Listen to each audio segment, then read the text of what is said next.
সত্যি জানতে ইচ্ছে করছে আজকে যে আজকে আপনি এই ঘটনার পরে কি বলবেন? কোন অধিকারে ভারত নিজের জমিতে সে কাঁটাতার দিচ্ছে, নাকি বেড়া দেবে, না পাঁচিল তুলবে, সে নিজের জমিতে দিচ্ছে?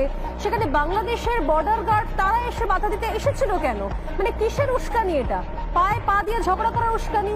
একটা যুদ্ধ করানোর জন্য একটা সুরসুরি দেওয়া? ভারত তো যুদ্ধ করতে চাইছে না, কোনোভাবে কোনো পদক্ষেপ নিচ্ছে না। এটা কি ধরনের ব্যবহার হলো? এটা কি ধরনের পদক্ষেপ? কি বলবেন আপনি এটাকে?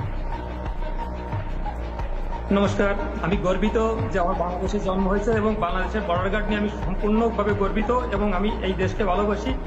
এই দেশের জন্ম আমার শত জন্মের কর্মের ফলে হয়েছে। কারণ বাংলাদেশের মতো একটা শক্তিশালী জন্মগ্রহণ করা একটা ভাগ্যের ব্যাপার, ভারতের মতো একটা দুর্বল দেশে জন্মগ্রহণ করা অন্য ব্যাপার। বিমল দা যে বললেন যে আমাদের যে বর্ডার গার্ডে যেটা করছেন আপনি যেটা বললেন, এখানে সীমান্তে নো ম্যানস ল্যান্ড এবং 0 পয়েন্টের একটা ডিস্টেন্স থাকে, তারপর তার নিজস্ব জমি আছে। সেই নো ম্যানস ল্যান্ডে 0 পয়েন্টে আপনারা বেড়া দিতে পারবেন না। 2 তারিখ যখন বেড়া শুরু করেন তখন আমাদের বর্ডার গার্ডের মানে আপত্তিতে আপনারা যে বেড়া বন্ধ করছেন তখন ছিল 0 পয়েন্টে। আপনারা আজকে বেড়া শুরু করছেন, দীর্ঘতে কাজ চলছে, কিন্তু সেটা 0 পয়েন্ট থেকে আপনাদের সীমানায় করছেন। আপনাদের সীমানায় বেড়া দেবেন না, পুকুর কাটবেন না, গাছ লাগাবেন, এতে বাংলাদেশে কিছু আসে যায় না।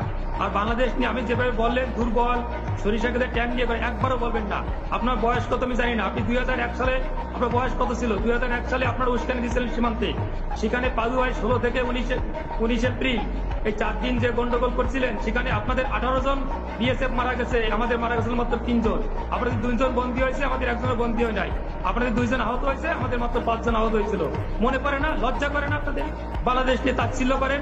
2001 সালে শিক্ষা হয় নাই, 2005 সালে 18 বর্ডারে গন্ডগোল করছিলেন, সেখানে আমাদের অ্যাসিস্ট্যান্ট কমান্ডার শ্রীমান জীবন কুমার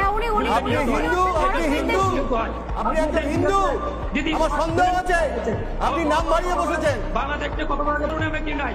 বিমল বাবু যে বললেন 2001 থেকে 2005 দেখেন